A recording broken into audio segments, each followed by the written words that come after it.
Olá a todos, eu sou Kleber Crispim, bem-vindos aí ao meu canal secundário Buscando os Originais. Bem pessoal, essa semana nós iniciaremos aqui no canal um grande estudo aí, né? Uma nova série bem polêmica por sinal, porque muitos a defendem, outros nem tanto, que é a Trindade. De onde vem a Trindade? Será que a doutrina da Trindade é bíblica? Será que está de acordo com as separadas escrituras? Pois bem, é mais ou menos isso que nós veremos hoje nessa série que começa aqui no canal e que creio eu que terá 4 episódios, ok pessoal? Então, convido vocês a assistir, a ouvir essa série e acompanhe no texto aí, né? E vamos, chega de delongas, bora pro estudo. Trindade versus Shema. Fico com a Trindade ou com a Shema? O maior mandamento da Torá. Shema Israel, Adonai Eloheinu, Adonai Ehad. Que significa: ouve Israel, o Yahweh eterno, nosso Elohim, é um. Amarás, pois, o Yahweh eterno, teu Elohim, de todo o teu coração, e de toda a tua alma, e de todas as tuas forças. E estas palavras que hoje te ordeno estarão no teu coração, e as ensinarás a teus filhos, e delas falarás assentado em tua casa, e andando pelo caminho, e deitando-te e levantando-te. Também as atarás por sinal na tua mão, e te serão por frontais entre os teus olhos, e as escreverás nos umbrais de tua casa e nas tuas portas. Livro de Devarim, traduzido por Deuteronômio, capítulo 6, versículo 4. Quando o mestre da Torá perguntou ao Mashiach, Yahushua HaMashiach, sobre qual o maior de todos os mandamentos, ele recitou o Shema Israel, a passagem de Deuteronômio capítulo 6, versículo 4. Aproximou-se dele um dos escribas e perguntou-lhe: qual é o primeiro de todos os mandamentos? Respondeu Yahushua: o primeiro é: ouve Israel, ó Yahweh, nosso Elohim é um. Amarás, pois, ao Yahweh, teu Elohim, por todo o teu coração e de toda a tua alma, de todo o teu entendimento e de todas as tuas forças. E o segundo é este: amarás ao teu próximo como a ti mesmo. Não há outro mandamento maior do que esses. Ao que lhe disse o escriba: muito bem, Rabino, com verdade disseste que ele é um, e fora dele não há outro, e que amá-lo de todo o coração, de todo o entendimento e de todas as forças, e amar ao próximo como a si mesmo, é mais do que todos os holocaustos e sacrifícios. E Yahushua, vendo que havia respondido sabiamente, disse-lhe: não estás longe do reino de Elohim. Pelo jeito aqui é Yohanan Moshe, traduzido por Marcos, capítulo 12, versículos 28 a 34. O princípio do Shema é entender que o Eterno, o Altíssimo, é um, Ehad, literalmente um, e não Ehid, que significa único. Adonai não se divide em 3, ele é Ehad, não é um Deus com 3 cabeças, como é divulgado pelo cristianismo na forma trinitariana, né? E aqui, né, temos aqui um trecho aqui que diz que o CH, né, no hebraico tem o som de 2 R's, ok? Acho que o pessoal já deve ter visto aí nos meus vídeos anteriores, né? Continuemos. A Trindade invadiu quase todas as religiões do mundo, menos o judaísmo. Você deve estar se perguntando como o judaísmo conseguiu manter-se distinto a esta doutrina. A resposta está na observância do Shema. Ouve, Israel, o Eterno é um. E essas palavras que hoje te ordeno estarão no teu coração e as ensinarás a teus filhos. Este preceito tem passado de pai para filho, de geração em geração. Não importa se o judeu nasça no Brasil, Japão ou em qualquer outro país, o Shema estará sempre em seu coração. E delas falarás assentado em tua casa e andando pelo caminho e deitando-te e levantando-te. Os judeus recitam no Shema a unicidade do Elohim Ehad, assentados em sua casa, deitando-se ou se levantando, exatamente 3 vezes ao dia, como manda a Torá, que significa instrução. Também as atarás por sinal na tua mão e te serão por frontais entre os teus olhos. Aqui o ponto-chave do Shema, atar na mão e na testa. Entenda que quando o Talmidi, que significa discípulo, Shaul, traduzido por Paulo, pregava aos bereanos, os mesmos diariamente examinavam nas escrituras provando as palavras de Shaul. Este gesto fez com que o apóstolo de Yahusha os elogiasse. Ora, estes eram mais nobres do que os de Tessalônica, porque receberam a palavra com toda avidez, examinando diariamente as escrituras para ver se essas coisas eram assim. Livro de Maasei Shehilim, traduzido por Atos dos Apóstolos, capítulo 17, versículo 11. Quais as escrituras que os bereanos lançavam mãos para certificar se Shaul, traduzido por Paulo, era de fato mensageiro do Altíssimo? É claro que na época não existia a Brit Hadashah, ou Aliança Renovada, mal traduzida como Nova Aliança. As escrituras em questão eram o Tanar, Teá de Torá mais Na de Naviim, os profetas, e K de Ketuvim, os livros poéticos como Salmos, Provérbios e Eclesiásticos, etc. Esta expressão abreviada equivale a toda a primeira aliança, chamada erroneamente de Velho Testamento.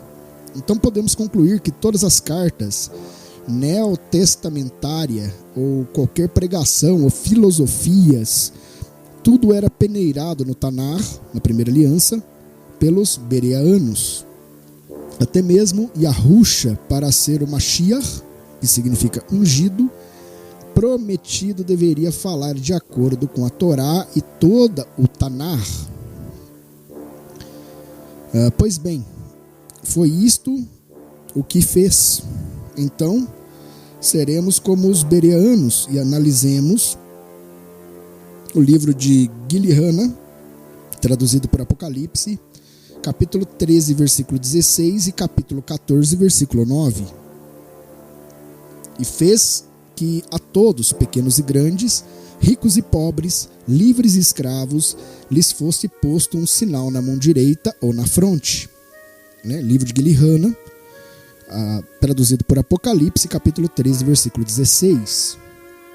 E seguiu-os o terceiro anjo, dizendo com grande voz: se alguém adorar a besta e a sua imagem e receber o sinal na sua testa ou na sua mão, também este beberá do vinho da ira de Elohim. Livro de Gilihana, traduzido por Apocalipse, capítulo 14, versículo 9. Tente imaginar como os bereanos poriam em prova esses textos. A primeira coisa que fariam é analisarem o Tanar para ali encontrarem alguma referência aos textos expostos. Não seria difícil encontrar esta referência no Shema, Israel. Livro de Devarim, traduzido por Deuteronômio, capítulo 6, versículos de 4 a 9. Uma vez que é o primeiro e grande mandamento da Torá. O sinal do Eterno e os contra versus, o sinal da besta. No Shema, esta a ordem de Elohim para atarmos em nossas frontes e em nossas mãos, como sinal de que adoramos somente um Elohim, um Altíssimo, um Criador. E este é o Elohim de Israel e de toda a terra, e ele é Ehad, ou seja, é um. Aqui está o pilar que sustenta toda a escritura e a fé de Israel. Ouve, Israel, o Eterno, nosso Elohim, é um. Também as atarás por sinal na tua mão e te serão por frontais entre os teus olhos. A unicidade do Eterno é o primeiro e maior mandamento, e isso deve estar incutido em nossas mentes, testas, e em nossas ações, mãos. Enquanto Adonai sela seu povo com o Shema, dizendo que ele, o Yahweh, é um, por contrapartida, Hassatã, o acusador, também está a selar os seus com o seu falso Shema, que é nada mais, nada menos que a Santíssima Trindade, que vai totalmente contra a mensagem do verdadeiro Shema. E fez que a todos, pequenos e grandes, ricos e pobres, livres e escravos, lhes foste posto um sinal na mão direita ou na fronte. Livro de Guilherme, capítulo 13, versículo 16.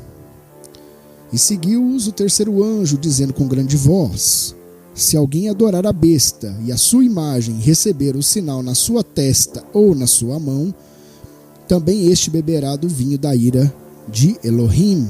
Livro de Guilherme, capítulo 14, versículo 9. Você percebeu nesses textos que o sinal da besta também se dá na testa e na mão? Primeiro, Hassatã incute sua trindade nas mentes das pessoas, ou seja, nas testas. Depois, faz com que estas ajam por ela, pois tudo o que pensamos somente se materializa com as obras das mãos. O grito mais forte da Trindade nos nossos dias atuais é o ecumenismo. O ecumenismo é hoje a maior preocupação de Babel, pois não se estabelece uma nova ordem mundial com tantas divergências religiosas. É aí que entra uma política de massa para unir as igrejas, tendo como estandarte principal a Trindade. Essa doutrina é o antônimo do Shema e o maior mandamento de Elohim, confirmado por Yahushua HaMashiach. Submeter-se à Trindade é outorgar poder a Roma, mesmo porque a mesma é fruto de seu ardiloso trabalho. No Concílio de Niceia, comandado por Constantino no ano de 326 da nossa era, ficou decidido que o Jesus Cristo, aquele homem belo, fascinante, de olhos azuis, com roupas avermelhadas e arredondadas, bem no estilo sinédrio romano, fabricado pelo Vaticano para salvar o império que já naquela época estava se desfragmentando. Sim, ficou decidido que este Jesus não era apenas o Filho de Deus, mas passou a ser o Deus Filho. Logo, são dois deuses compostos, o Deus Pai e o Deus Filho. O problema é que, para satisfazer os politeístas romanos, ter dois deuses ainda era muitíssimo pouco. Então, outro concílio fora marcado, este em Constantinopla, capital do Oriente, capital romana do Império do Oriente, para decidir o futuro do Espírito Santo, se era ou não Deus. Não deu outra. A partir daí, passou-se a invocar a Santíssima Trindade na forma do Deus Pai, Deus Filho, Deus Espírito Santo.